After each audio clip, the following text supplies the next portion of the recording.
Okay, welcome everyone to DIDI's open house. We're so happy to have everyone here. I hope you find this beneficial and helpful. Today's program, we're going to be talking about DIDI and what we do. And from then onwards, we'll be joined by our guest speakers. We have two lovely guest speakers today. We have Prem Kamath from EY. He is the design lead over there. And we also have George Arvaniti. Sorry if I mispronounced your name. Yeah. He's from RMJM, correct? Yes. That's right. Yeah. Cool. So before we begin, we're going to play a short video about DIDI, and then the floor will be handed over to our professors, Carlos and Hani. So without further ado, let's begin.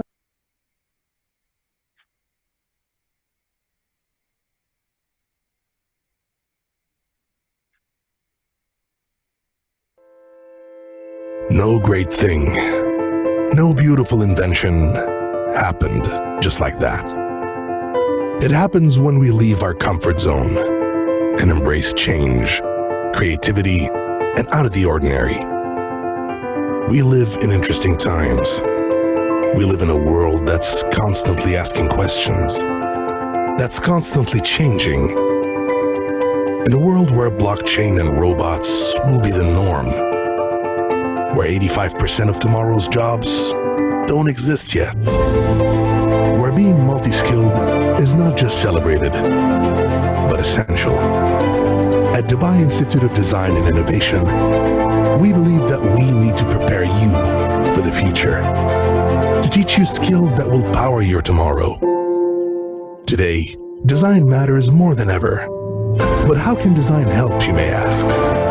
We combine disciplines so you become well-rounded. From product design, multimedia design, fashion design, strategic design management, it's where you will learn how to merge different design disciplines.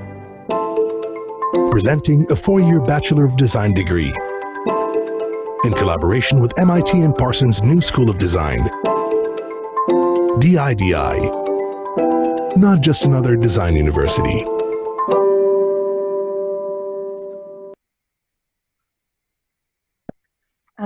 I hope you enjoyed that video. Handing over the floor to our professors Carlos and our Dean Hani. Floor is all yours. Go ahead.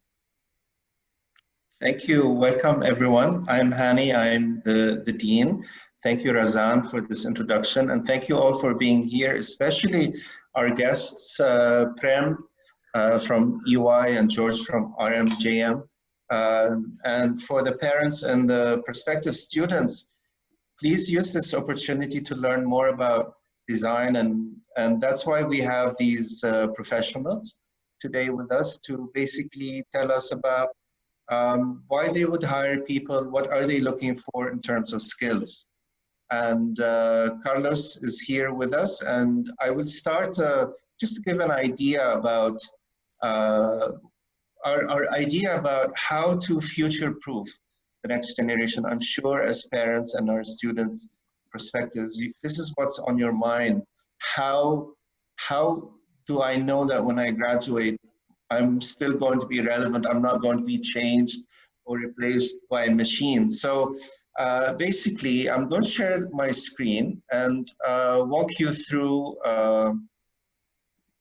this talk that we have. Okay, so here we go. Good. I believe you can see my screen. And we call this talk to perspectives, future-proofing the next generation. And it's just an overview showing how we're thinking and how we are committed to making sure that our education, our curriculum is actually preparing the students for the future. And today we believe that design matters more than ever. And basically, even that we know that everything human is designed. This is an image of the future Museum of the Future in Dubai. And if you look around this space we're in now, you will notice that everything around you is man-made, and everything man-made is designed. And today we have a bigger responsibility to make those design, not just practical and functional, but actually something that we enjoy being around because we have choices today, and that's going to be a big theme. So we also argue that designers are at the core of the fourth industrial revolution. This is the period that we're in, and we believe that the main driver, the main agents, the main catalysts of making this succeed are designers. It used to be software engineers in the previous ones, and then electrical engineers before that, and steam engine engineers before that. Today, the main core and the main driver of this revolution are going to be designers, and I'm going to explain why we think so. So just going back, just to give context, in 1770, the steam engine was invented. That's considered the first industrial revolution, followed 100 years later by electricity, and then by digitization and computerization, the internet, basically. And today we are in the age of intelligent machines. So all the years before, we replaced manual labor with machines. Today we're replacing brains. And the only thing that machines still cannot do, and will take them a while to do, is actually understand context and emotion. And these are the areas where designers are actually strongest. So if you think about it, as designers, we look at how these inventions impact society and impact users. And so with mass production came the commodification of human relations. With the second revolution, we started demanding for better services to make sure that our equipment lasts, our experiences last for a long time. And then we started demanding experiences. That's the age of branding, if you want. And then today we're looking for what we believe is a sense of fulfillment. So you as parents and you as prospect students, you probably hear a lot from your parents, or your parents tell you, oh God, you are so entitled and all of that. But it's coming from, there's a reason for that this perception is there. Because basically what fulfillment is taking care of each individual's well-being at every level. Let's take that for a moment. So where technology is going, where AI is taking us, where all these inventions are taking us is making sure individuals' needs are met at a very fundamental level. And we're close to that because a tool like the Fitbit, that's exactly what it does. It gives you information about you individually. It doesn't give you generic information, one size fits all. Actually, all the information that it gives is about you, your intimate systems, your vital signs. All these things are just about you. And this is what people are expecting us to go, that technology experiences, even standing in line at the government post, is now trying to make sure that that experience is fulfilling for you, then, which explains the happiness campaign in the UAE and in Dubai in particular. This is about making sure that individuals' needs are met, and this is what people are expecting. So how do we get there? How do we make sure that we do that? And typically how we build a service requires 3 arms, but so far we've been thinking about only 2. The first one is profitability. So people go to business school or study marketing in order to ensure that a product actually makes money for the maker of the product or the service. And with engineering school, you learn about how to make it feasible, what we call the feasibility of a project. So on the right is the viability, on the left is the feasibility, and you get excited when it works. So what's missing from this equation, and has been missing for a long time, is how does it touch the user? And this qualitative approach to finding solutions is the designer's forte, is the strength of the designer, because we care about making sure that the user is touched at a deep level, that this service, this product, this invention is actually making their life better.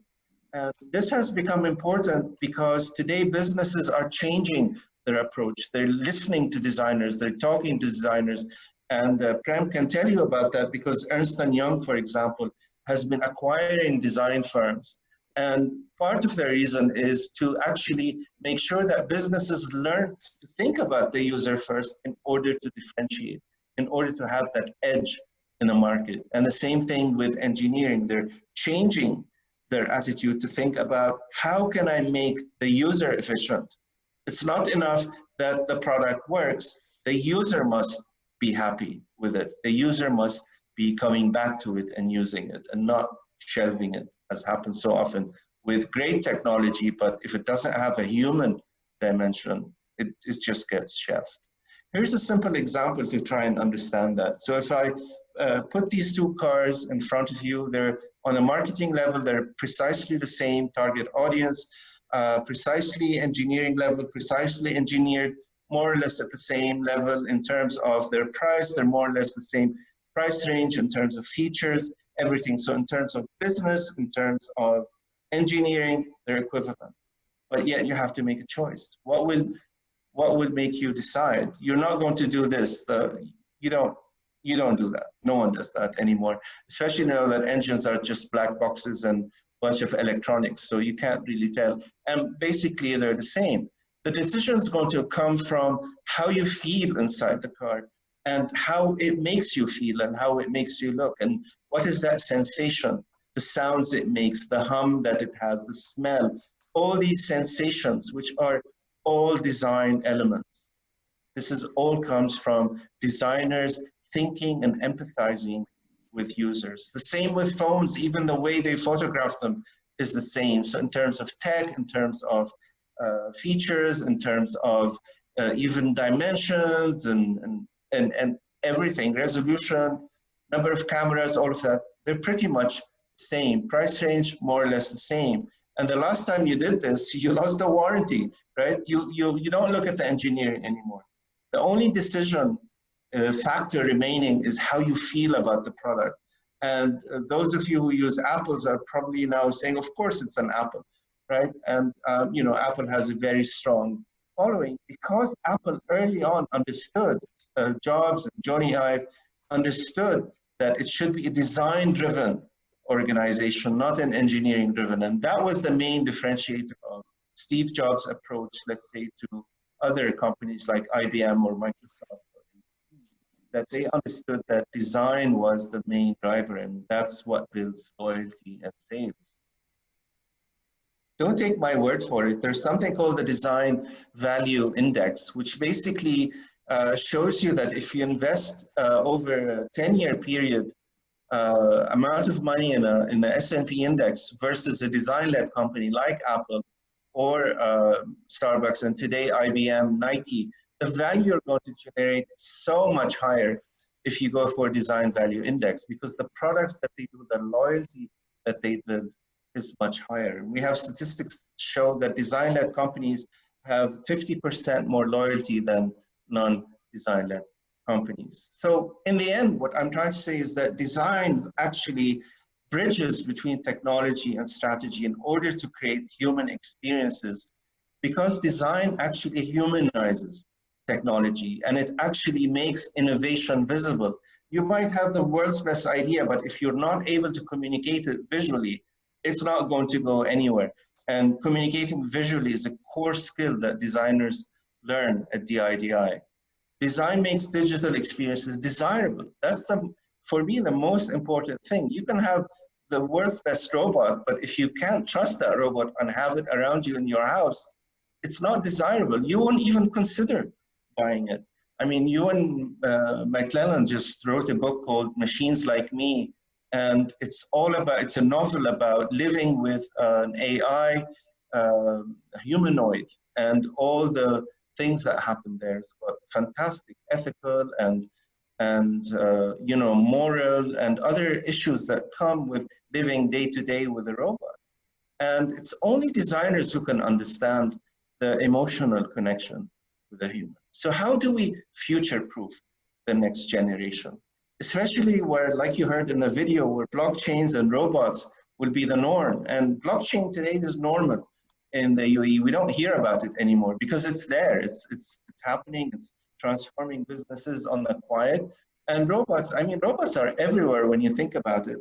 We don't even, because they don't look like robots, but there are so many things replacing what we do. We want to make sure that our students, when they graduate, are not replaced by robots when 85% of tomorrow's jobs don't yet exist. We don't know what jobs are out there. So our duty as an educational institution is actually to do good research on finding out what are possible jobs. So in our research, we found, and the sources are mostly in this talk from Fast Company, which is a forward-thinking magazine.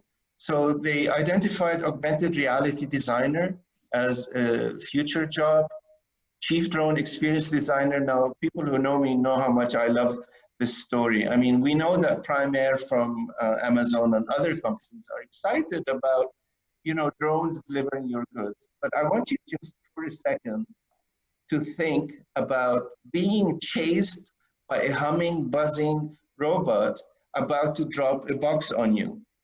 Just think about that. That's the human experience. Would you trust it? Would you want it to drop the box wherever? Would you know what it is? Would you, I mean, it's more of a scene from a horror film. Imagine just this thing chasing you all around and knowing that it knows who you are through recognition, all of that. So no one's really thinking about the human experience of these fantastic technologies. We love them. At the same time, we need to add that dimension to them. And so Chief Drone Experience Designer is someone who can improve the relationship between the drone delivery and the human at the end of that transaction. Embodied Technology Designer, when all the Fitbits are embedded in your body, what do you want to do with that? How are you going to make sure that they are working for you, that you are in control of them, not the other way around? Internet of Things Conductor, 3D printed textile designer, human organ designer. And one of our first partners has been the Mohammed bin Rashid University for Health and Medical Sciences. And Professor Carlos can tell you about that. He's the lead on that relationship. And that's something that we want to continue to build. So design needs to also learn how to collaborate with other fields, like in medicine. Chief Design Officer, as you know, the UAE has a new role in the government, which is the Chief Design Officer, right? An amazing foresight. And here's a story of Peter Schreier, whom Kia, who we didn't hear about before 10 years ago, right now is a car that we consider when we are buying, because we know of their quality, we know of their designs, and because Kia had the foresight to steal the head designer at Audi, which is a great design company, as we all know, and bring Peter Schreier into the boardroom and not into the back room. They brought him in as a decision maker, not just someone who makes things pretty. So the idea of design as a driver for economies is embodied in this role. And that's why the UAE government understands that we need a chief design officer to improve the innovation level and make sure that innovation is relevant. So here's Kia's cars. I mean, they've been winning award after award after award. So what we have to make sure is avoid redundancy due to automation. When we know that, according to McKinsey, sorry, Prem, but McKinsey basically shows that 50% of jobs would be lost due to automation in the next 10 years. Think about that. So many jobs will be gone, and you don't want to graduate the next generation ready to be replaced by automation. So what we need to do, our approach is to do what we call combinatory education, is to hybridize the skills of our students, make sure they have hybrid skills. And that's why our name is called Dubai Institute of Design and Innovation. It's not just design, it's not just innovation, it's the hybridization and the working in tandem between these two. And we are very lucky in that we are working with two of the best universities in the world, working with MIT, of which I'm a graduate, and from Parsons School of Design. So according to 2020 survey, the QR rankings, which are considered one of the most reliable ones, MIT is the #1 university in the world, and Parsons is the #1 design university in the USA. So you have these #1 in innovation, #1 in design we can't ask for better partners to work with. And so basically it's design and innovation, which is our DNA. And what we think of that is that design is form making while innovation is future making. Just imagine when you hybridize them, when they become one skill set that your children or you students develop. And we will see now some of the results. Carlos will walk you through some of the results there. So what does that mean in terms of our curriculum? We teach our students 3 skills simultaneously, what we call visual literacy, which is what you learn in traditional design school, technological fluency, so they are aware and able to work with all the latest tech from we have an alphabet, but I'm thinking from AI to 3D scanning to CNC milling, to all types of fabrication, all the tools and the softwares, the grasshoppers and the parametric form making, and all these technologies, we are at the forefront in our thinking. And then the third one is strategic proficiency, which what makes it viable, what these ideas, what makes them viable. And inside every course, we teach them what we call the 4 C's. So the ability to conceptualize, come up with ideas, ideation, the way of communicating complex ideas through representation, drawings, videos, presentation skills, and the crafting, the importance of fabrication. We are a maker school. We have a state-of-the-art fabrication lab, which the students have access to throughout the week and on weekends. And then the most important of the C's, what is missing in most educations is the caring aspect.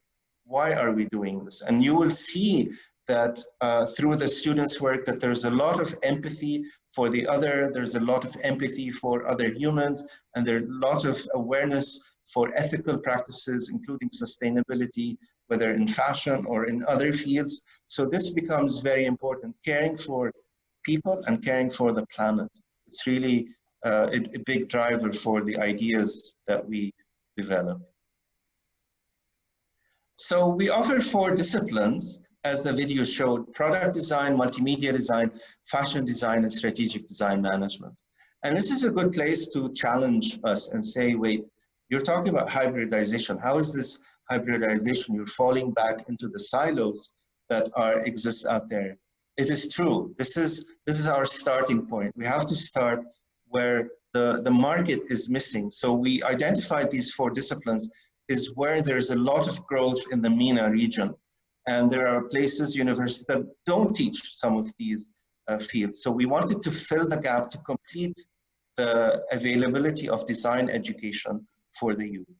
And what we did immediately after that, we said, okay, how does this teaching product design, say, on its own, like the old way, provide for the future jobs? So we mapped it against the future jobs, and we quickly realized that it actually excludes them. That if a student graduates with product design, they are not ready for the jobs of the future. Maybe they're ready for jobs of today, but they are not ready for jobs in 4 or 5 years by the time our students graduate. So that's why we decided that we need to hybridize even at this level, where students can, after the first year, combine 2 of the disciplines that we offer. So let's say product and strategy, product multimedia, and here we have how they map out. They come up into 6 possible pathways that the student can take. So if they take product and multimedia, let's say, we notice that, wait a minute, now they are ready for the future, because all these future jobs that we identified map to the hybridization of their skills. So if you combine product and multimedia, you can do, for example, IoT furniture, interactive spaces, VR experiences, medical devices. And I'm just giving one example. Product and fashion can do wearables, multimedia and fashion can do interactive clothing, multimedia and strategies, blockchain interaction. Fashion and strategy will do ethical fashion, which Professor Noreen, our professor of fashion, this is her specialty. And strategy and product, we can prepare the youth to become the next chief design officer of a company, or even better, of the UAE. So what we discovered also is that as we've been teaching design thinking, which is at the core of everything that we teach and is the core of innovation, we basically discovered that when we're teaching students to empathize, to identify, to ideate, prototype, test, and iterate, which are the steps of the design thinking, which is our bread and butter, basically, we discovered that when we're teaching them empathy, we're teaching them tolerance, accepting the other, feeling with the other. When we teach them critical identifying, we're teaching them critical thinking, how to take complex problems and try to basically break them down into actionable items. And when we teach them how to ideate, we're teaching them the art of collaboration. And I'm saying it's an art because it's really an art, because it requires a lot of levels of trust, a lot of activities, a lot of learning how to manage your ego and the ego of others towards a better good. And then with prototyping, how to communicate complex ideas. This is what we have in the 4 C's, which is representation, presentation skills, persuasion skills even. And then the testing, we teach them the humility to listen to feedback and accept feedback and realize that the idea is not going to be perfect from the first time, and we teach them how to fail. And teaching someone how to fail is a very big, important skill in today's age. And then the ability of how to handle that failure, how to persevere and actually iterate to go around. And what we discovered when we've been teaching those skills is that we've been teaching them life skills. We've been teaching them how to actually cope with the soft skills that you don't normally learn in a university focused on the hard skills of life. So like soft skills like complex problem solving, critical thinking, and creativity, these are at the core of the skills that our students would graduate with. And interestingly enough, these are the top 3 skills that the World Economic Forum in 2020 identified as the keys to success in the 4th Industrial Revolution. It's not surprising for us, but it's so validating to see that the way we've been thinking and the way the world is moving are actually in sync together. So basically, when we're being asked to do technology, which we're being asked all the time, and do advancement and do innovation, what we are not hearing and the value that designers bring is that we actually humanize technology and we make advancement meaningful and we actually make innovation desirable. This is the power of design. The left side of the equation is what DIDI will provide the students with, in addition to the right side. And this is how we actually reach fulfillment. Thank you very much. And I'll give the floor to my colleague, Carlos. I'm just thinking, Carlos, do you want control over the slides? Won't that be easier? I'll try. I'm requesting control and see if it works, and if not, I'll just ask you to please skip. So I think it should work now. Okay, let me try it. Yeah. Okay, good morning, everybody. Thank you for joining us. So I'll talk a bit about our students, faculty, and some of our students' projects and our curriculum. And I'm just trying to control it, but okay, it's a bit slow, but it's working. So we're a truly multicultural, multinational institution. We have students from many different countries as well as faculty from many different countries. So of course a majority is from the MENA region, and we have students from Lebanon, Palestine, Egypt, Sudan, Bahrain, Pakistan, India, China. Again, a really big number of students from all around the world. We have recently also students from Cuba, Canada, Australia, etc. And some of our faculty are also from very different countries. So we have faculty from Canada, Brazil, Colombia, Finland, Italy, and many others. And Hani, it's not probably it's a bit slow when I try to control. Do you want me to do it then? I can yes, do it. yes, because Okay. it's just not working. And actually, if we can go back to the previous slide, sorry. Okay. I'll just stop. Tell me where, yeah. Okay, yeah. So the next one, please. So right now, again, we have faculty from all around the world. Here, Hani Ardin, who has been speaking, myself, Rafi, Sejal, and Mirko, all with very different backgrounds and again, from different nationalities. Next. Next, please, Hani. And we also have some of our faculty in the specializations, Renata, Jonathan, Noreen, and others in product design, fashion design, and so on. Fashion strategy, product, and multimedia. And again, from very different design backgrounds. So our institution is very much about diversity and about multiculturality, and of course about transdisciplinarity, because we do believe that this is very, very important, as Hani was explaining. Can we go to the next slide? Thank you, Hani.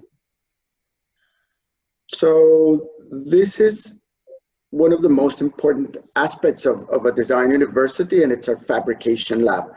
We have a fabrication lab. We have Simone, our fab lab manager, and Heike, the technician, and we have state-of-the-art equipment. So we have laser cutters, 3D printers. We actually recently got a robotic arm. And here in the Fab Lab is where we make all the prototyping, where much of the learning happens.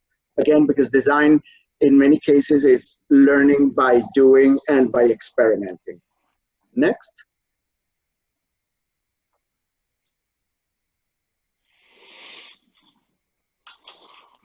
And this is a typical example of one of the prototypes that we're doing in the fabrication lab. So here one of our students is assembling a prototype which is made in acrylic that she has probably laser cut in the laser cutter.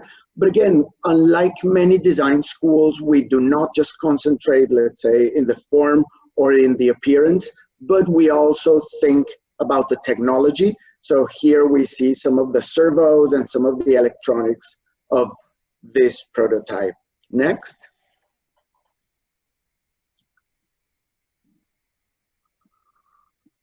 So in less than 2 years, we've achieved a lot, and we have different types of courses.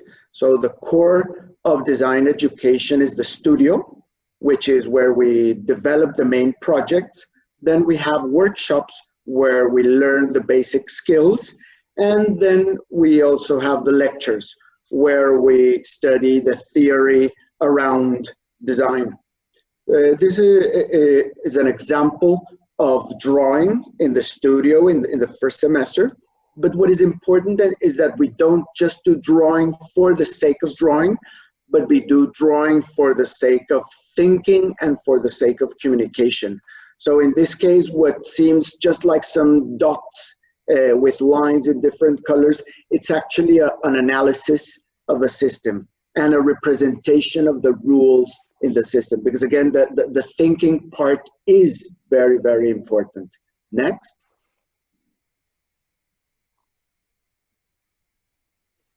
And again, here we see some of the other exercises around drawing. So we explore the 2 dimensions, but then also we explore the 3 dimensions, or design in space. Next.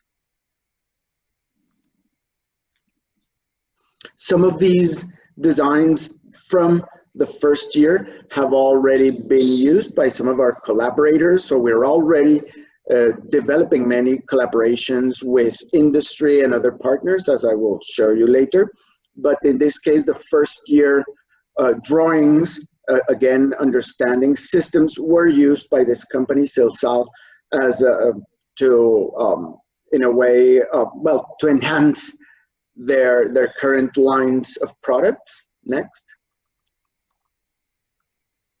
We also collaborated with Vitra And here our students designed some new ways of seating, some chairs for different occasions. That was 2 years ago already. Next. And this is the collaboration with Herman Miller, also one of the big international companies of furniture design and now even design of spaces and so on. So here we have projects by Jan Kai, who was looking at spiders and so on, and then he developed a chair. Well, it's not really a chair, but it's more like a walking device for toddlers to teach children to walk. And Zina, who developed this chair, which is more of a seating space for breastfeeding mothers. Next. And another project by Basim, one of our students, and it's kind of a rocking chair experimentation also with materials. Next. These projects were exhibited in Dubai Design Week. And again, we're developing many collaborations locally, nationally, and also internationally. So we're working with MBRU, the Mohammed bin Rashid University of Medical and Health Sciences. We're working with the Expo, with many companies like Vitra, Herman Miller, Fjord, Audi, and so on. We have a close relationship with In5. And we're also working now with the government in Dubai. Next. One of the examples of these collaborations is the Design for Health Bootcamp, where we got together design students, medical students, and engineering students in collaboration with MBRU and AUS. So here we were tackling some of these complex problems that cannot be solved by thinking in silos or by thinking only in one specialization. But we are very much about design as collaboration. Next. Or also our collaboration with Expo 2020, where some of our fashion design students are designing the costumes for the opera. Next. We exhibited in GITEX in the Technology Week, and many of our students were there and presented their first year projects. Next.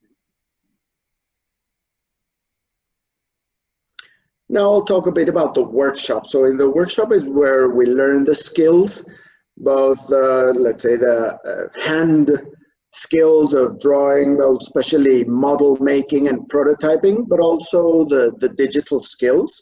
And unlike other schools of design, we introduce the digital skills and the technical skills very early on because we believe that they're very important.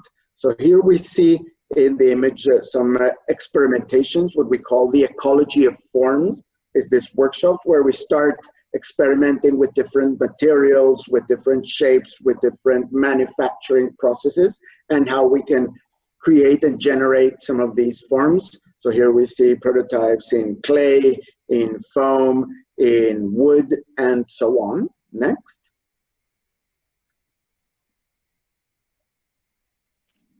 Some of the other prototypes with polystyrene spheres, again, to recreate different forms, and how we can bridge the digital and the physical. So how we can generate some forms through manipulation of software or generative design or algorithms, and how we can translate that by either 3D printing or laser cutting or different manufacturing tools. Next. Here we see some of these experimentations, and of course we see the structure of the material and the textures that it generates. Next.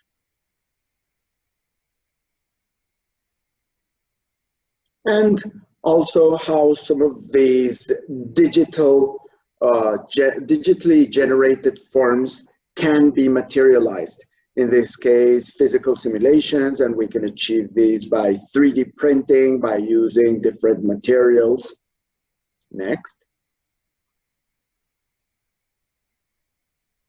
And generative design, how we can use algorithms and generative software to create new forms and very quickly experiment with many different design iterations. Next. Game design. So we also do a bit of game design in the first year, and this is basically using Unity. So our students program some of the physical forms that they develop in the workshop. They integrate them into these simulations or these games. Next. And then we showcase them and test them. So we open them to the public, invite people to our building, and everybody plays these games and tests our students' works. Next. Here we use Rhino and also Grasshopper, again, to generate different forms and patterns by using algorithmic design. And then we actually turn these digital designs into materiality. So we fabricate them with our laser cutter, with our CNC router, through 3D printing and different technologies. Next.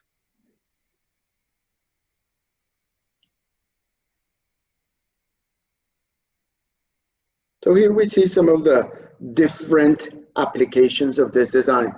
So the figure that is a bit clear is basically with layers of acrylic, and that's using the laser cutter. And the figure that looks like wood, it's basically a block of wood that has been milled, as you can see in the image above. So again, how we can use all the different technologies, both digital and for manufacturing, to be able to visualize our design ideas. Next. And we also believe that as designers, we don't just create form or generate shapes or textures or colors, but we should also, in a way, be inventors, and we should be also part engineers, really mixing different disciplines and working with different disciplines. So we believe that as designers, we should be able to create new materials, for example, because here is also where big innovations happen. So one of our courses teaches students to develop their own bioplastics, and it is also related to one of our key topics, which is design for sustainability. So we prepare different recipes of materials and investigate how we can apply them. Next. This is part of the prototyping and model making for a studio project. So we use traditional hand machines like foam cutters. Next. And we can develop very simply some prototypes like this one. This was basically a study of a system and how to materialize it in 3 dimensions. So here our student developed like a Lego-like system, all in foam, and also experimenting with the different types of joints. Next. And here we have, again, 3D printed pieces where we have the digital files, we generate certain forms, and then we materialize them through the 3D printer with different materials. Next. We also, in the first year, study electronics and study coding. So again, we think that technology is very important because it is also what allows us to push forward our innovations. So here are some of the examples from students where they study structures and simple mechanisms, but also how to play with sensors, play with Arduino, and make these interactive devices. Next. And we create what we call the robo-pets, or small robotic pets that interact with people. So they have the sound sensors, light sensors, proximity sensors, and they all interact and move and do different things. and we make everything in-house in the fabrication lab. Next. So we have different types of robots, some that looks like pillows or kangaroos or little creatures, and they do different things. And then we organize a robotic zoo, again, in our space, in our building, where we invite people to interact with our students' designs. Next.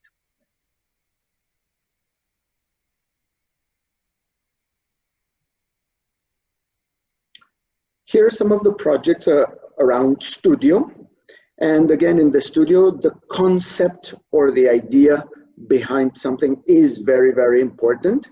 In these projects, we were exploring the idea of a prosthetic device, not as something medical or not as let's say, a tangible product or a product for the market, but more around how these elements affect people, and especially in case of the senses, how we could enhance or diminish the human senses. So this is an experimentation by Shama Al-Mulla, where she experimented with different insoles to enhance the sense of touch in your feet. Next. It was also very much an experimentation of materials. And this was a project by Sana Mohammed, where she was experimenting with the relationships between the different senses, and how if you stop one of the senses, the other senses will be enhanced. Here she was working with vision, but also with smell and taste. Next. Another project, The Porcupine by Alhan, which was basically about the sense of touch and how to enhance feeling in our feet, even a bit imitating some animals that have small antenna or bristles or so. Next. This is Mashima by Abdel Rahman Al-Hamadi. Next. And Reflected by Nikki and Annabella. Next. Here it was very much about vision and how to create vision from different sides and different points of view. Or this project by Essen. This project by Essen and Rana, which was about developing a vest that allows you to hear your internal organs, or allows you to connect yourself better with your own body. Next. These are all first-year projects. Dromedarius by Maha and Philippe, where they were basically experimenting with the sense of balance. So creating some sort of a suit that has a sand that moves around, and it moves the weight to different places and unbalances the body. Next. Or this project by Yang Kai, which was basically an imitation of an elephant's trunk, how people could smell things simultaneously, or how we could enhance the sense of smell. Next. Project by Mariam, where it was basically, in a way, creating a shell, but also creating some sort of a skin that was both protective, but also kind of enhanced the sense of touch. Next. And here a project by Dalila, who is actually today with us, and it was basically about confusing your sense of vision, or providing a device that could allow you to see things from different perspectives. Next. And this project is also very interesting, by Abdulaziz.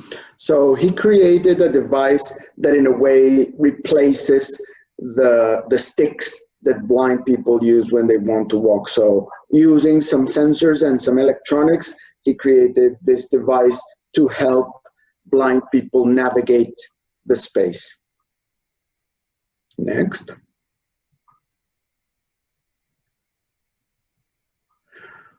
Our studio, or the studio culture in general, operates on feedback, and it also operates on showcasing your projects and receiving feedback and receiving critiques, peer feedback, as well as feedback from juries. So this is a typical scenario where we have our students presenting their studio projects and some of the faculty providing feedback, and also some external people providing feedback. Next. So again, similar situation. Here we have some people from other universities, we have our dean, we have other students providing feedback to our students' projects. Next. And here the same. In this case, we are also a future-oriented school. So we don't think about the design disciplines just as the very traditional design disciplines, fashion just designs, wearables or clothing, or product-only designs, toasters and electric appliances. We're really looking at the future. So one of the projects here was to use design fiction and to envision how we will live in the future, how we will live in 2050, and how our new technologies will make these new worlds happen. Next. So here we have some of the posters of future scenarios, and this was a project by DIDI and Maha, where they explored a scenario in the future where it was called Nanoida, and they had like the good characters and the bad characters that were in a way fighting, a bit like a science fiction movie. And because we are an interdisciplinary school, they kind of combined multimedia with product design. So their main focus was actually to create this virtual reality game, which is what we see in the image, where you had some of these characters of their story, and with the virtual reality goggles, you could actually navigate into this world that they created. Next. But they also created this chair, which was in a way the physical experience. So a bit like the 4D entertainment that you experience now in some of the parks where you have virtual reality and you have wind and things touching you and moving and so on. Very immersive experience. Next. Again, some of the juries and some of the critiques of the projects and our students presenting the projects. Next.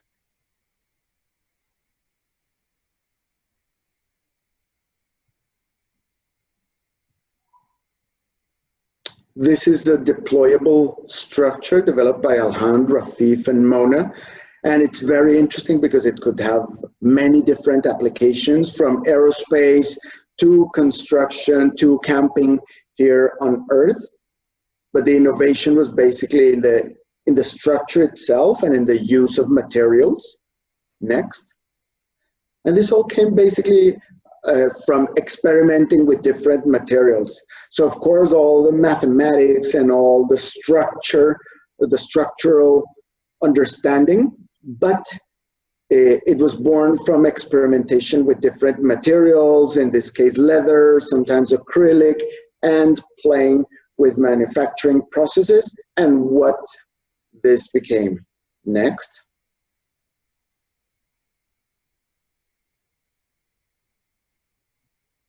Here are the projects by our students being presented. Nikki there presenting his project. Next. And this is Nikki's project, Anakin. A bit, well, for those fans of Star Wars, the name comes from Star Wars.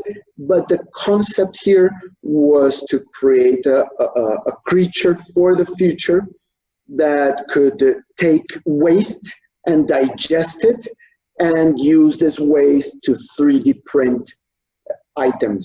So this was the concept, but in reality, this little robot, this prototype that he made actually worked. So he mixed sand and water, and with some very complex engineering and mechanisms, the robot actually printed with sand and water. Next. And this is a digital logbook or a blog where our students capture all the process of their different courses. So here we see some of the robots and the experimentation with structures. Next. And we would also see the process of the studio projects, the experimentations with materials in their workshop, with coding, with software. This is another project by Naif and Noor, and the idea here was about looking at living materials, living buildings, and how we could create some certain structures which would become the walls of future buildings, and they could open and close according to the weather and the temperature to allow more or less sun and air into the building. So creating basically a new type of wall, of cladding, which in a way is very alive. This project was exhibited in the Global Grad Show, and it was really a big achievement because the Global Grad Show is the exhibition that collates all the best graduation projects from all around the world, from design schools all around the world. And it was, this time it was probably the first time that a first year project was being showcased. Next. And here we see some of the projects of our cross concentrations, especially second year. And so basically here we have a product design, and here Sana was designing a new mouse, but not just our typical mouse that we use every day, but let's say a future mouse that actually senses your stress and hopefully helps you deal with that stress. Next. Or Nikki's project, which is absolutely beautiful, and for me it's really this idea of the humanization of technology. So how to take colors and turn them into sounds or into music, and it could become an alternative way for blind people to experience art, for example. So here, Nikki not only designed the forms and the shapes, which are very adequate because they communicate how you should grab the product and how it should be used and so on, but he also designed the electronics, and he also prototyped the internal components of the project. Next. This project by Aditi, which is about the circadian rhythms and the problems that people are sleeping less because of all the screens that we watch and because of using our phones. So creating this little device that helps people look less at their screen and hopefully sleep a bit better. A new type of alarm clock. Here we see some of the explorations of the fashion concentration. So yes, we learned the basic skills as pattern making, draping, sewing, and manipulating the different textiles, but we go beyond that. So in this case, our student Amal was making her own materials. The brown leather-like material that you see in the image is actually made with kombucha, and she made this material, organic material, to incorporate it into her concept. Next. And here another project around the oppressed by Dania El Abdul Karim. So taking things that sometimes we take for granted or that we think are a bit ugly, or this idea of oppressed people and how that could be translated into a collection. Next.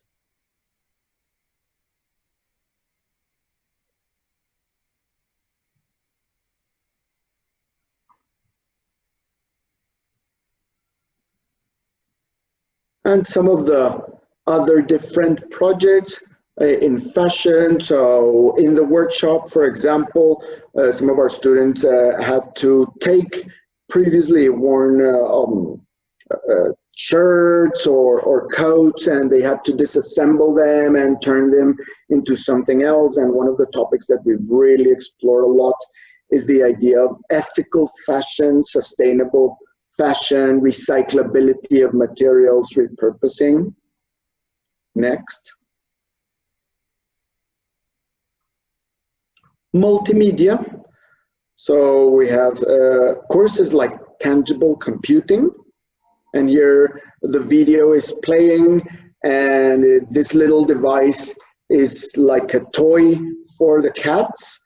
It could be, in a way, the merging between product design and multimedia design. There is this little that is actually the little robot that is interacting with the cats, but most importantly, more important than the product itself, is actually the interaction between the machine or the product, and in this case, not just people, but even cats. Or this project, Sentient, where the idea was to make digital interfaces tangible. So here, Nikki, our student, tried to visualize digital interfaces in this cube made with lights. So, of course, nowadays we're mostly used to digital interfaces, on screen, two-dimensional, but how could we make these three-dimensional? And in this case, he did the coding, and he developed this interaction whereby moving his hand or interacting with the camera, he could actually visualize it in 3 dimensions in the cube with lights. Next. Data aesthetics, and here it's very much about data visualization, or what we can do with data and the different media that we can use to visualize it and communicate it and exploit it. So the projects ranged from infographics and web-based digital visualizations to almost museum exhibitions with light and objects, products in space, how the light actually affects the space, like in this project by Abdel Rahman. And they all, of course, were born from the manipulation of data, either data about the weather of different countries, or in some of the later projects, the data around COVID and so on. This was also a physical object that was visualizing data around countries, different countries. Next. And in strategic design management, we look very much about into the strategy and into the management of a project. So in this case, the students were looking at the strategic design goals by the United Nations and taking some of these goals and developing projects around these. So in this case, one of the strategic design goals is transportation. And the question was around how can we improve transportation in the UAE and specifically in Dubai, looking at all the current services and how to improve them through apps, through new services, through smart integration of the different services. For example, in this case with the RTA, their apps, the different transportation modes. Next.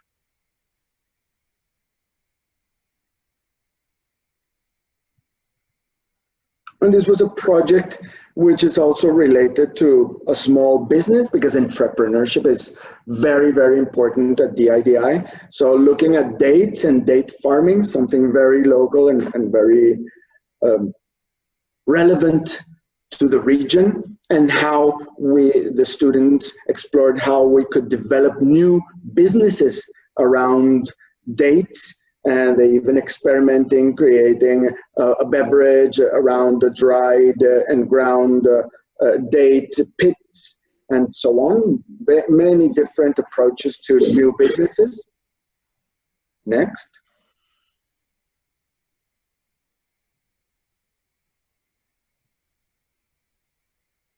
And Hani, I'll let you continue. Thank you.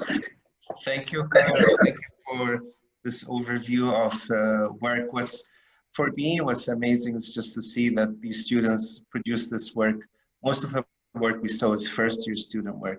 It's only the last batch that we saw in second year. Even second-year work is at the level of, honestly, from other universities, which would be a final year project or even master's level. So we're very proud of the level and the energy that our students bring. And I think a lot of it has to do with the vision of the school to actually give these students the space and the tools to bring out their best talents. And that's why we call them superheroes. And honestly, in our WhatsApp group, we refer to them as superheroes because what they've done is incredible. And one of the superhero things is what they did, what DIDI did during the COVID pandemic. And typical on how we approach things is we actually ask and we empathize with our community. So we ask the students, what do you want to do in this pandemic? And what's interesting is that there were two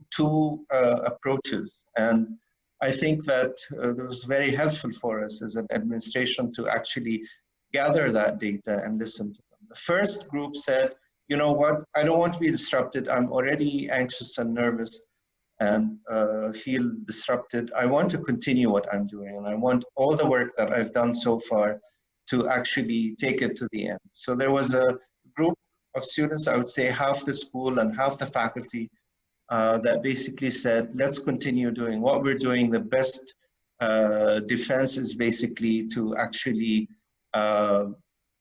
continue and reach the goals that we intended to do. There was another group which felt the urgency actually to contribute, and they felt that they were not motivated unless they were helping the community.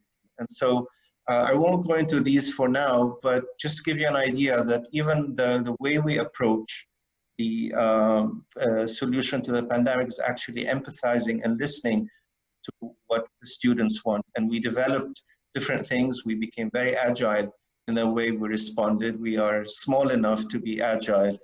And we basically then asked faculty to champion all of these different initiatives. And that's what those initials are on the left. This was meant as an internal document, but just I'm sharing with you just to show you our student-centered approach to address the global pandemic. And this is the alphabet I was mentioning, and it's something we're developing. So what we do at DIDI is not just design, and it's actually design plus, all these things that they did in the first year. And this is how we see that DIDI is actually design and innovation, and we're actually applying it. It's not just talking about. So we believe this new generation will have to have a new name to describe them. And we think they should be called Generation Pi. And it comes from the idea that they are hybrid skills that they develop in parallel, which make the legs of the Greek letter pi. And they're able to work across different disciplines through and boundaries through their reach in being empathetic and being actually able to work with different things. And so basically Generation Pi will weave together design and life skills together, like the soft and the hard skills together to solve the world's wicked problems. And basically what we feel that with these two pillars that they have is like the two legs of a superhero, where they can plant them both feet in the ground to be better adapted to find future jobs. And the way it's going and the way the work has been showing and what the students have been done, and I get goosebumps every time I say this, is that not only will they find future jobs, they're going to create new jobs, this generation. And we're very, very excited about them having all these skills and having an opportunity for them to show us the way forward. So hopefully this gave you an idea about who we are and what we promise to deliver. Thank you very much. Thank you, Hani. All right, so Carlos and Hani, should we move on to our guest speakers? So George and Pram, if you're here.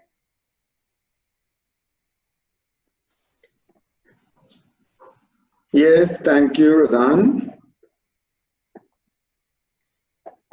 And well, thank you, George, and thank you, Prem, for joining us.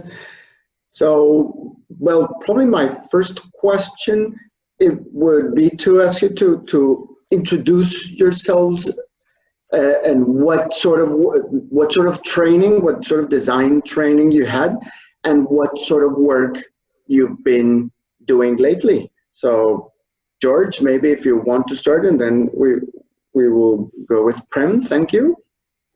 Hi everyone. First of all, I just want to say thank you. It's very impressive. I was busy scribbling down all the things that you guys are doing. It's amazing. I'm actually your neighbor. We're in the same building. RMJM is an architectural practice, an international practice, multidisciplinary practice actually, and located in D3. But we're also located internationally. We have about 30 studios internationally. We're based throughout the world, about 2,000 people in total, and been in D3 for the last 4 years. So very much important, and I just wanted to stress, it's very important that we're actually part of this design community. We do see the design community as D3. Regarding my background, so I'm actually a fellow alumni with Hani. Hani and I, we both studied at Harvard in the States, and we're about a year apart. And it's funny that our paths over the last 30 years have kind of evolved, and here we are in Dubai, reconnected. I'm an architect, I'm an urban designer. I head up the Master Planning and Urbanism unit in RMJM. I have roughly about 25 years in practice. But an important part of that, and I think it's kind of led to the discussion with Hani today and yourselves, is very much in terms of design thinking. And something that we're taught in the studio, we were taught in the studio at Harvard, like way back when, about how we approach design. And really, I guess what I'm taking away from your institution, and I think the amazing thing that you're offering, is that you're instilling a process, and a process that is relevant at all scales, in all situations, and you're able to understand agility and a creative intelligence and its role along the way. In my career, I mean, I've gone from kind of architecture to kind of urban design and all that. What's important, and the attractiveness, I guess, in my career in terms of urban design, it touches upon all the things kind of you speak about a little bit, or was spoken about in the collaboration aspect, the idea that we have to understand the synergies of our built environment. We need to understand actually the roles that various stakeholders and participants need to play. We need to understand how we bring value, to the whole process and the end product. And less so in terms of, we tend to focus on that rather than feasibility and monetary, because the monetary, it will come, and it does come in many forms, but there's also socioeconomic and economic value that that's important to realize. We are very challenged by what's happening today, and even more so, we understand, in the last few months, that we are living in a very fragile society, in a kind of global structure, and if anything, it's highlighted the facts that we need to address the presence of how we interact with the built environment, what our value system is, how we bring human-centric design to everything that in the world in which we live in, and reflecting upon that, and in terms of the work that we do, I think it's very important that we form let's call a sustainable collaboration amongst many different disciplines to give meaning and understand that we're not alone. We're not the lone participants in this, but it's through the strength of collaboration, I think, and partnership that we're able to tackle these great challenges. And so we are very eager, very happy to talk to your great students, your alumni, whomever, in terms of the work that we do. Our MGM as a practice is very open practice in the sense that we have a mixed staff from mixed backgrounds, different ethnicities. We tackle projects obviously that are in the region, and we're faced with the kind of regional challenges like climate change and some of the aspirations of transition from an oil economy. But it's really through the understanding of the greater comprehensive setting of that we can tackle these challenges for the future. So I was just reflecting on some of the words that you were speaking about. But in terms of the way that we go about projects, we very much align ourselves with the way that DIDI is really approaching, and so we see this very much as a kind of seamless, almost seamless kind of comprehensive understanding. So a lot of the times when we get projects and so forth, or opportunities, we start off by, you use the word empathize quite a lot, and that's very, very important. How do we understand the problem? How do we, we understand through user research, or, how do we bring design thinking to human-centered design process? So step number one really is, how do we empathize and research the user's needs? And then we move on to understanding and defining what the needs and the problems are. So part of it, the client will come to us, but part of it is exactly what Hanin and Carlos Yusuf were presenting, is that, how do we accumulate information? How do we analyze and synthesize that to what we call problem statements. We define kind of what is the challenge at hand. A lot of the times, especially in kind of urban planning and urban design, we almost imagine. We did this when we one of the big projects that we had won as previously was the Red Sea project, one of the major Vision 2030 projects for the PIF client. And we started off by, and Imagine Vision 2030 was about reimagining a new tourism, changing the nation. And there we kind of went back and said, okay, what are the personas? What are the people that we actually would want to imagine that would visit there? And we kind of then built the scenario and the master plan from that. So how do we ideate? How do we challenge the assumptions, create ideas? How do we start to think about outside the box? How do we look at for alternative ways to view the problems? Brainstorming is an important part of that. We have what we call vision workshops, much like you have in your workshop lab. How do we start to create solutions? How do we experiment? How do we and we don't as you said, we're not afraid to fail. We're willing to give the client options, discount options, and so forth. And actually, we work with some of your faculty actually to imagine optioneering for some of this and prototyping. And then we try things out. Things might work, things might not work, but we're not afraid to fail and challenge. And the rewarding thing that we've found in our practice is basically the unexpected usually sometimes succeeds. That the solution might come out of nowhere. So again, it's all about process design thinking and process of imagination. And I think we're very, very happy to be your neighbors, and we look forward to welcoming anybody that wants to visit our space and our studio. We're just 2 floors above you, and happy to have further discussions about ideas and possible collaborations. And welcome to internships as well. We have an internship program and a fellowship program as well. I'm happy to talk a little bit more about that to specific questions. So that's me.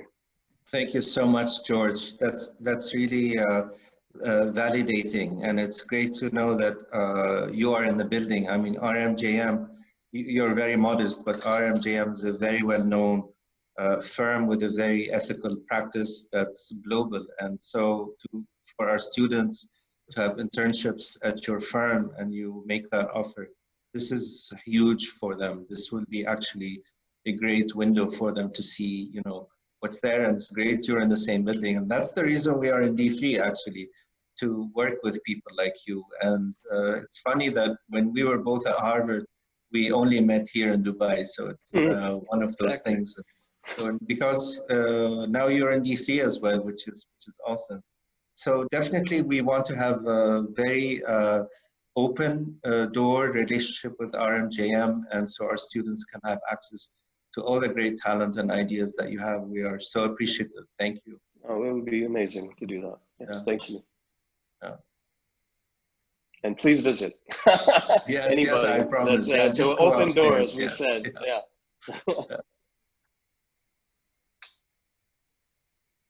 Prem, we'd love to hear from you now. Carlos, you want to ask a question to Prem again, maybe? I would say the same question, Prem, a bit of your training as a designer, or in some cases not as a designer, but a bit of your training and your pathway as a designer. Fantastic. Hello, everyone. Good afternoon. It's great to be here. It's been an amazing 60 minutes or so with the guys from DIDI. My name is Prem. I look after EY's design and innovation practice for the Middle East and North Africa. And my job is to embed design into everything we do as a firm.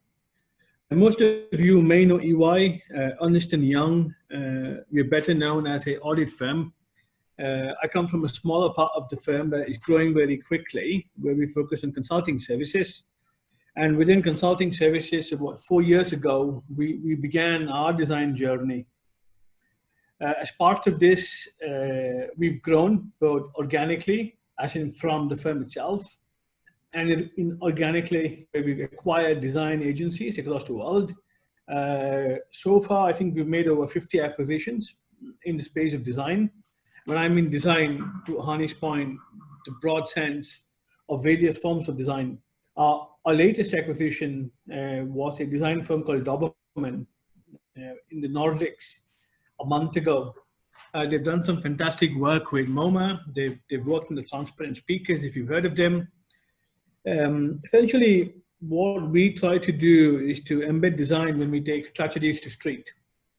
A lot of work we do involve the concepts of future back, where we use principles of design to reimagine the future and then work backwards for what must be true. So recently, we've been spending time with the Dubai Future Foundation and Dubai Municipality, and DIDI was part of that sessions we ran to reimagine the future of Dubai, what it meant, some various angles, right? What it means for us as people who live here, what it means for building the city, what it means for the government, and what it means for various kinds of design considerations, whether they are living experiences, playing experiences, working experiences, architectural, urban planning, white spaces, gray spaces, and so on. So what we do as a firm is we try to bring in multiple disciplines across design and try to embed that philosophy into any work we do. And of late, it is something we will do a lot more of. And I believe that this is soon going to become the future of consulting. I come from a technical background, actually. So most of my journey started with very large technology programs. Some of them worked, some of them didn't. When you dug into the details, you realize that you've got to move away from a tech-first mindset to a consumer or user-first mindset. With that said, it's actually very hard because not many people understand concepts of empathy, understand concepts of being able to connect with consumers and giving them what they actually want, right?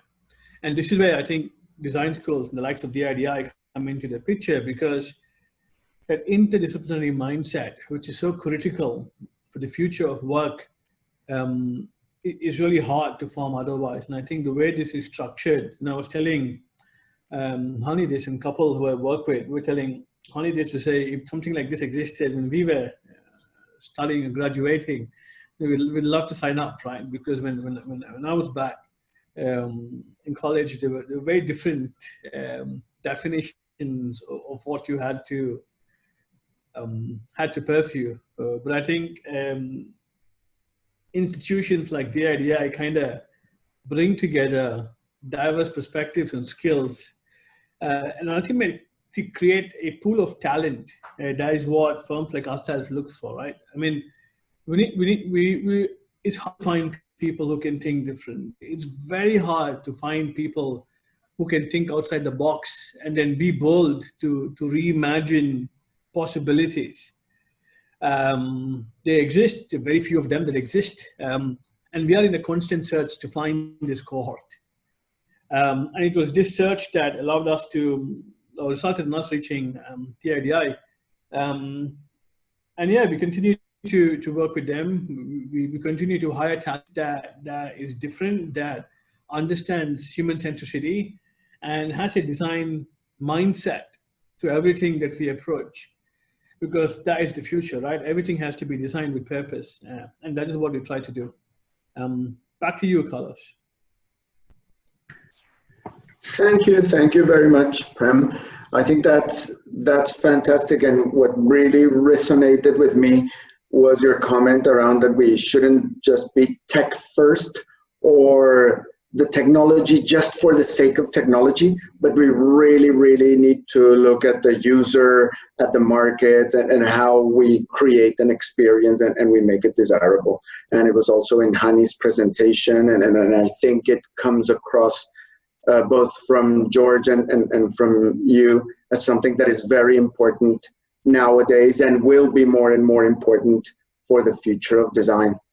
So I'm a bit time conscious, and what probably I would like to do is open the floor for questions to the people that are attending here. And I would want to say that we open the floor for questions about DIDI specifically, and maybe Hani, Razan, and I can answer them. We would also love if there's questions around the industry of design or the profession of design, and maybe we could address these questions to Prem and George. And we also have some of our students here, so we would really love if there's some questions, for example, of students that are thinking of joining the DIDI and they would want to hear from our students. I would also love that. And I don't have all my students in the screen, but I think Arnav and Dalila, and I don't know if somebody else is here with us, but Arnav and Dalila, I think you're both with us. Yes. Okay.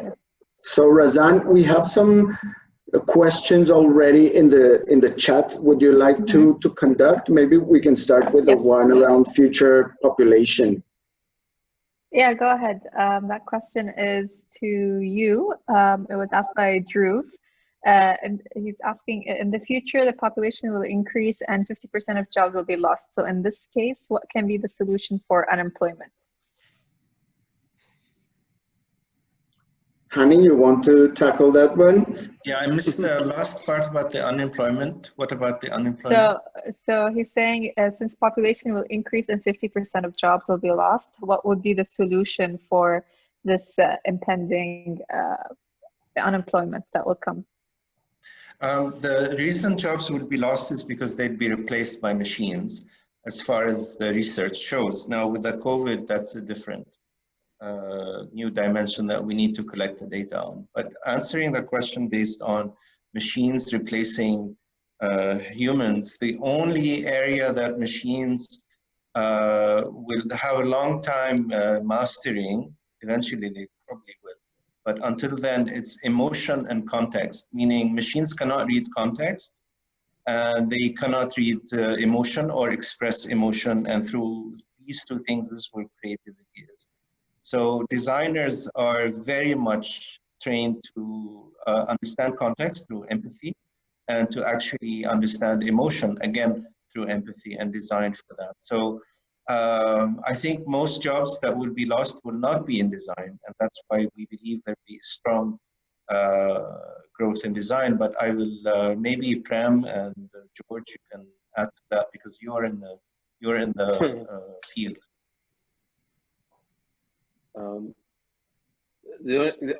I guess, can you hear me? Yes. Can you hear me? Yeah. Okay. Yeah. So I guess just very quickly from my side, I mean, I think I can't speak for Ernst & Young, obviously, that much in connection with the economics, but in terms of what, I mean, the fear of us being taken over machines is like nothing new. I mean, this is something, you know, it's kind of deep in our subconscious. But I think the thing that the transition now that we're witnessing is less, because before it was much more about manual skills, and now it's more about a kind of cognitive skills. So I think the challenge is really, you know, that cognitive edge, you know, understanding like a kind of knowledge-based economy. And in terms of that, I think, you know, obviously we can't compete with robots in terms of making cars, fabricating cars or vehicles or any kind of other things in a much faster way. We already see that, but it's kind of really the cognitive revolution that makes us much more apprehensive. And this is why I think almost, you know, it's important then that we start to understand, you know, thinking, our understanding of how we will kind of evolve in terms of our intelligence and creativity. We already seeing like, you know, machines or machine thinking, AI, already kind of exceeding some, you know, kind of cognitive abilities, like for example, you know, chess playing or whatever. You know, so I think it's that kind of skill process of thinking, of design thinking, that it will give us an edge. It will give us this kind of edge of conceptualizing and addressing problem solving. And this is what is attractive to us. And again, going back to us as a design discipline, this is what's attractive to us in terms of, you know, can we get trained thinkers? We can always train in terms of technical skills, but can we get people that are understand how to think about a problem and comprehend the problem? Fantastic. Thank you. Thank you. So the next question we have is from Arman. He's asking if the session is being recorded and we can rewatch. Yes, so all of our online workshops and sessions and so on, we record them and they get uploaded to our YouTube channel. So you can check that out in the next few days when it's up. The next question is from Simran. Do you need to draw well to be a successful designer? And I would like to throw this question to our students first. I know that the professionals and the professors have some answers, but Arnav, if you're around, or Dalila, if you're around, would you want to give it a try with a question? Yeah, we're here. Yes, of course. I think that personally, I actually never really drew before joining DIDI. Like, it was just something I used to do maybe occasionally if needed, and it did not stop me at all in my path in DIDI. On the contrary, I saw that it's not something that needs to be taken extremely seriously, as in there is no rule. You just need to flow with it and not stop yourself. You can, even if you don't have any experience or you're not used to it, you can still draw like you feel you want to draw, and not stop yourself really. And Dalila, do you mind sharing your GPA? 4. 4.0 over 4. So yes, so this, I hope this answers the question. Arnav? Yeah. Well, when I joined, that was the one thing that I was the most scared of, that I can't draw. Then how am I gonna do all these crazy, amazing designs? I really did not know how to draw. But the first exercise, the phase one, where we had to create these patterns and these drawings, it was amazing to learn how I was tracing images, and then I was drawing these lines and creating these amazing patterns without even knowing how to, like, the basics of drawing. And the professors like guided me through it. And like, to whoever asked that question, I'm just like, just go with it, go with the flow, you'll learn and you'll be amazed at what you can do. And what's your GPA, Arnav? 3.9. 3.9. Okay, so not so I hope that answers your question. That our emphasis is mostly on the ideas and how your creative mind works, and hopefully you will learn everything through us or through watching others or just through experience. And maybe to add to that, I would like to add that designers are not just the people that draw pretty things. That's a very old school way of thinking. Designers are really thinkers and problem solvers. So that's what we want to train: the thinking skills, the problem solving skills, these future oriented skills. Having said that, being good at drawing is a pro because it's a good communication tool for designers, but there's also many other tools. And nowadays with CAD, computer assisted design, and so many tools, we can visualize our designs in many, many ways. All righty, thank you. Our next question is from Muntaha. The question is, you said that you're offering internships. How old do we have to be for that? So I think that goes to George and maybe Prem. So the floor is yours. For us, if you're old enough for DIDI, you're old enough for us. So that's that. Yeah, it's the same thing here as well. As long as you're studying, you're happy to work with you. So university students is what I'm understanding. Yes. Right, cool. And having said that, in DIDI, formally we have an internship program, which is in our third year. So all of our students would be exposed to internship programs, as would be exposed to collaborations with other institutions, both nationally and internationally, and many different activities. Great. Thank and then we you. have another question from Simran. After finishing our course of design, we realize we don't want to pursue it. How do we go about that?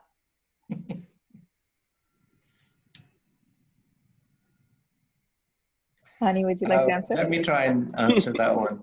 As I mentioned, what we're training you are training you design skills, the hard skills, but also the soft skills, the life skills. So if you decide not to be a designer, now I refer back to Prem because a lot of the demand for designers are in strategic thinking today. So it's good to have a good design background, at the same time develop strategic thinking. So the curriculum here prepares you to make an easy transition into strategy or easy transition into technology for that matter. So because you need to be graduating with agile skills, and that's how we imagined it. So the transition should be straightforward, whether, especially if you go into a strategic business or into a technological based business, you'll have the skills. At the same time, maybe Prem, you can add to that. Sure. I just wanted to make a statement that says there's design everywhere, right? I mean, in every job, there is an element of design. It's just that for many, many years, it's been overlooked or not given the importance it should be given. My take is what you take away from let's say, DIDI or schools as such are two things. There's the mindset that you form, which is the cognitive aspect that I think George also touched upon. And then there are technical skills. And the way I look at it, and the way we look at new talent, that mindset is a lot more important than the technical skills. And that will be there with you wherever you go. the way you think and the way you look at things will be slightly different because you look at it from a very different perspective. And that will never go away. That'll only add value regardless of how you pivot. It's something we've observed in the people we hire. It's something we observed when people leave us and they go on to do new ventures. It's all about the perspective you look at a problem with, the way you look at it. That is the key differentiator, I believe, will be in the future. Back to you. Thank you so much, Prem. Our next question is, what do you believe are the top 3 skills a designer needs to be successful?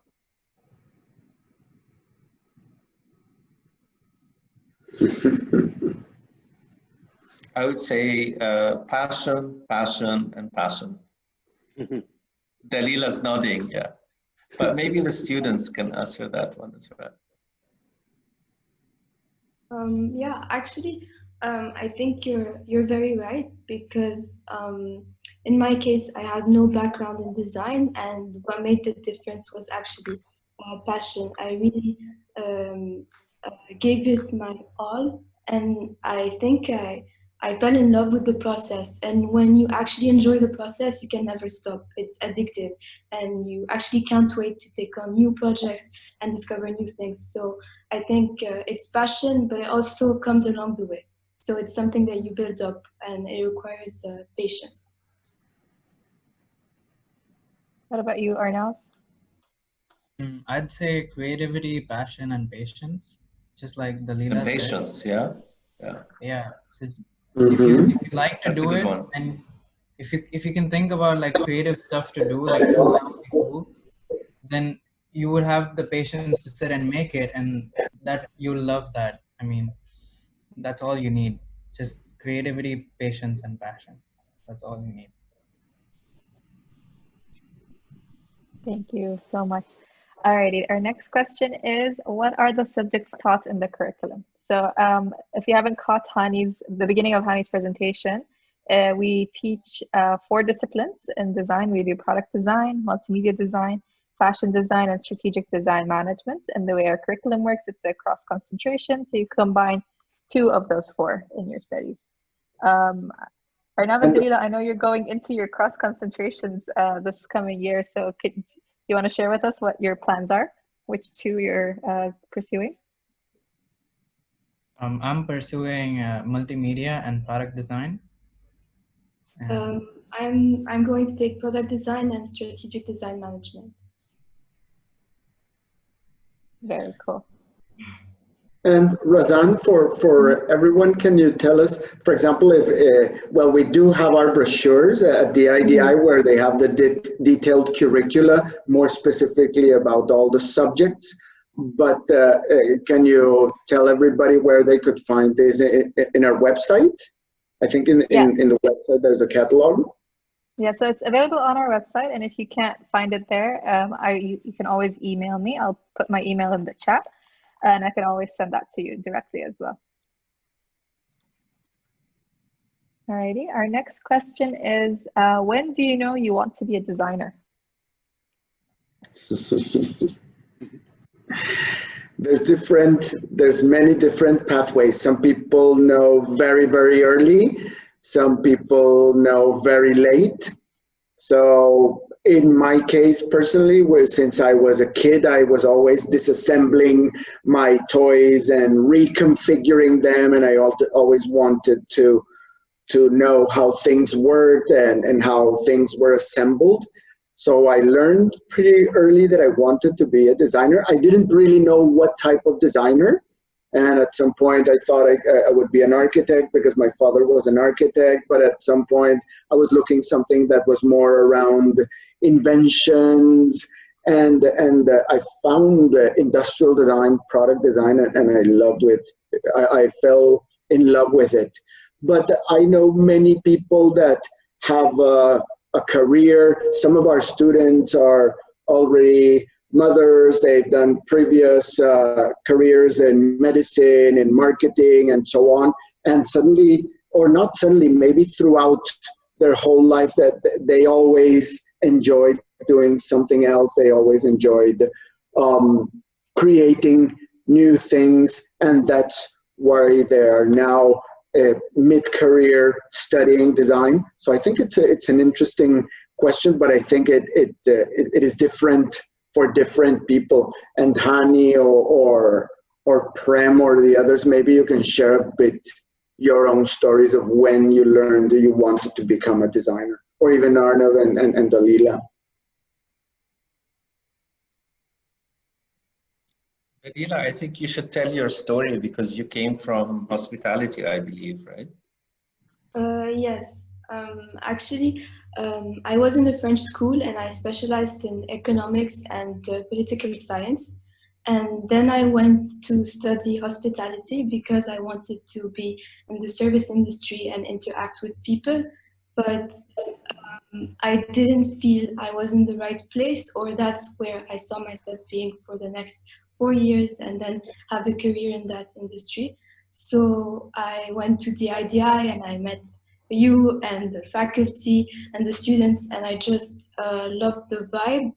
And I had a glimpse into the depth behind design, and I just trusted like my feeling, and I went for it. And then once you're in that, like once you're in the IDI and you're part of that community, and you just really flow with it and let yourself taken by the huge possibilities and opportunities behind design. I think it's hard to take a step back. It's just very eye-opening, and I think there is a place for everyone, whether you like health or interior design or well-being. Like there's a place for everyone, I think.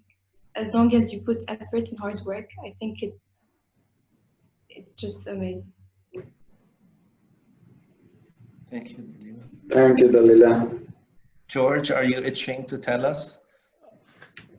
No, I just think we should necessarily elevate it to like being this kind of very kind of mighty title like designer.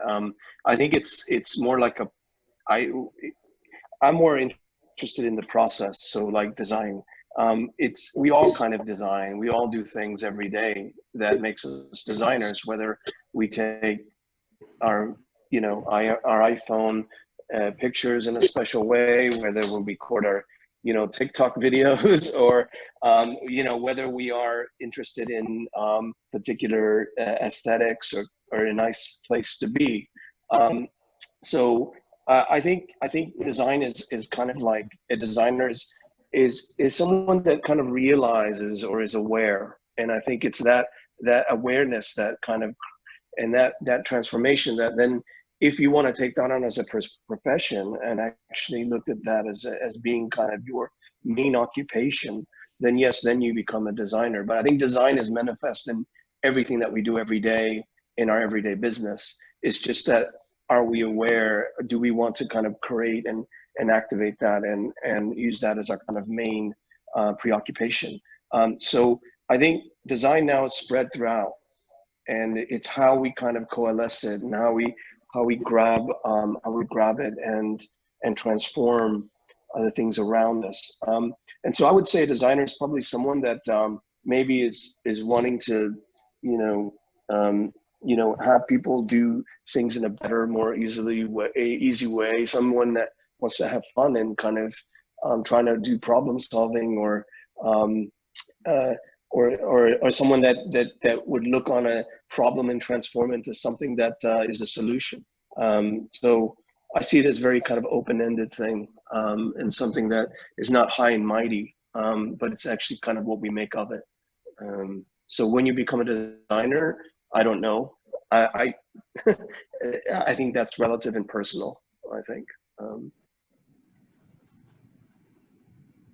Thank you, George.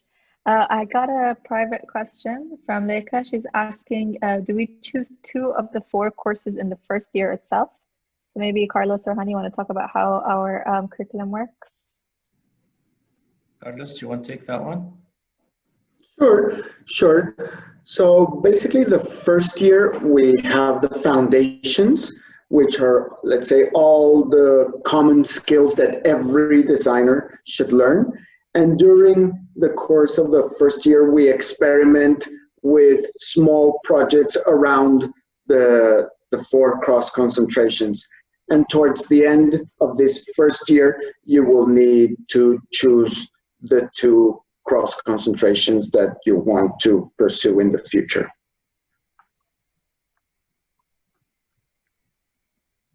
Great, thank you, Carlos. So any more questions from the audience?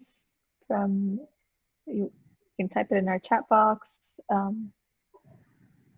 Anything you want to ask our professors or students or our guests?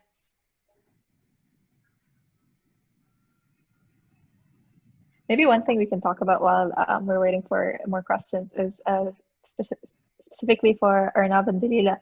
We get a lot of these questions about student life. So maybe if you can talk about that briefly on what it's like to be a student at DIDI outside of academics.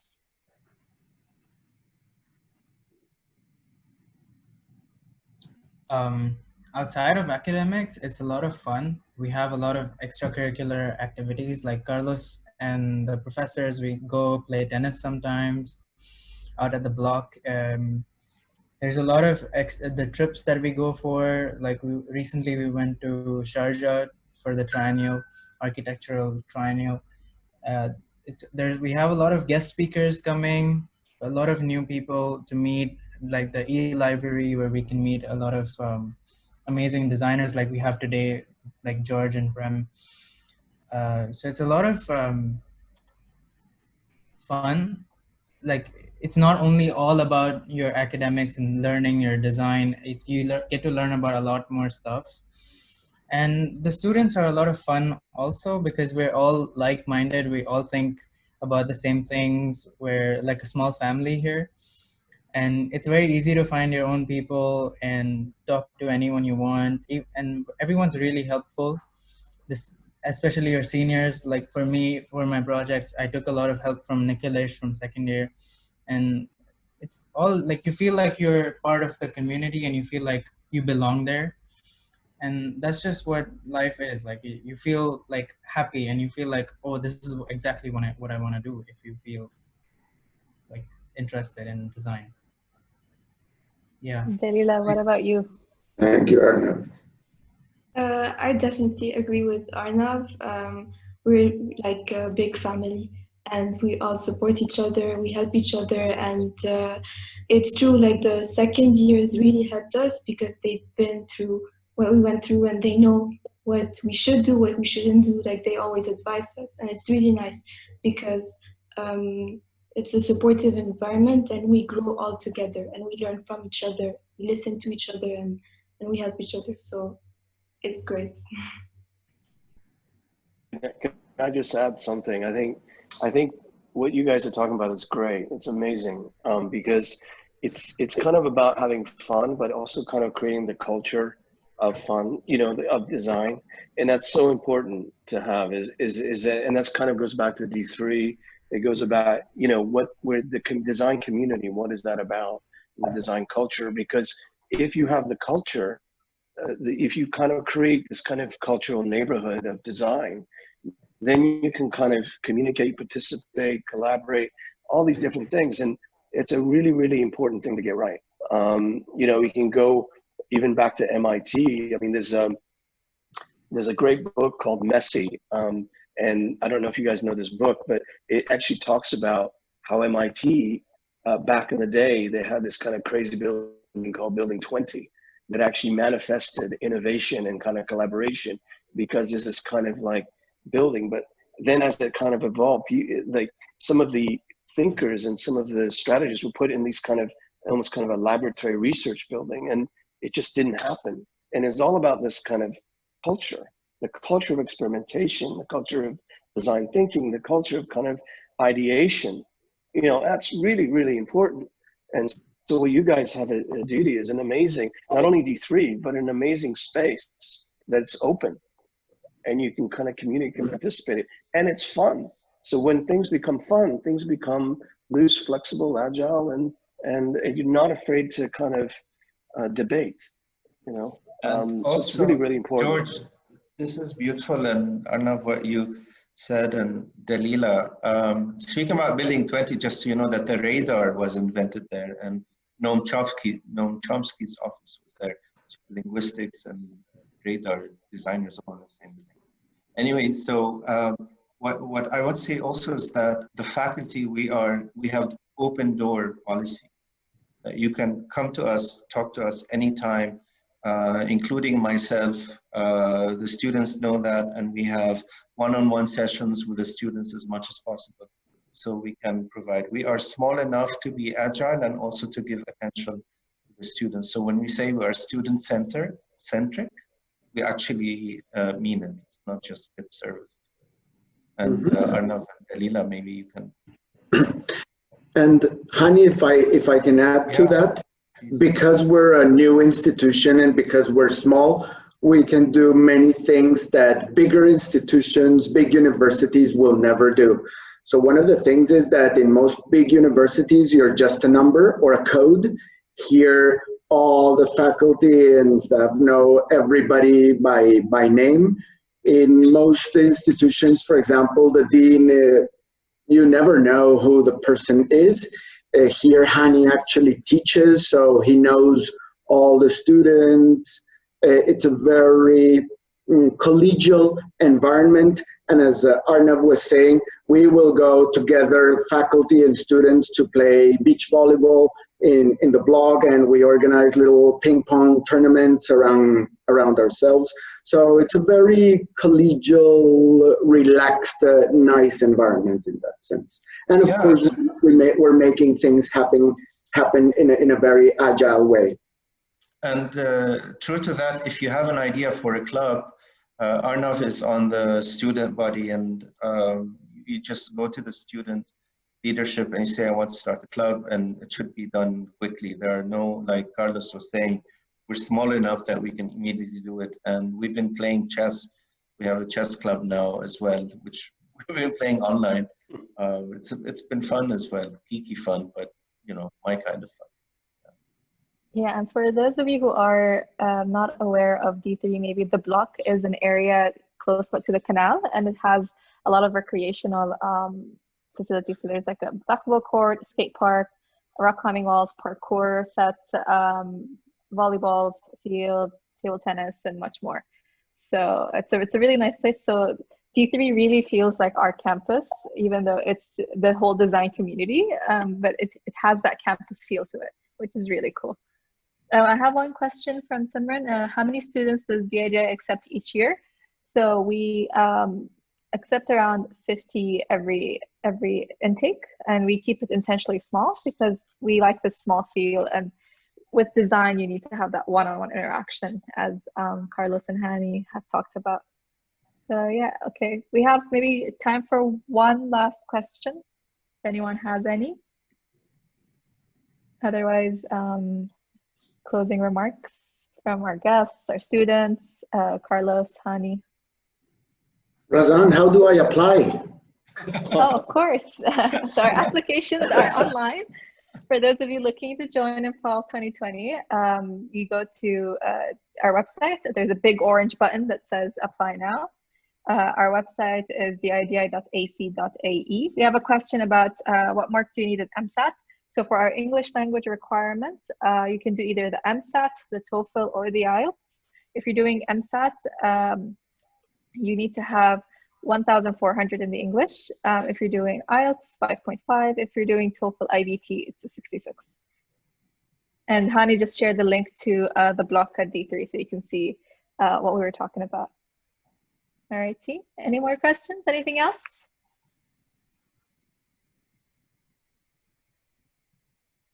All right, well, thank you everyone for joining us. Thank you, George and Prem, especially for giving us time to talk about yourselves and the design community. Thank you, Arnav and Dalila. Thank you very much. And thank you, Carlos and Han. Thanks a lot, guys. Thank you, and thank you everybody for attending. Thank you. All the best. Okay.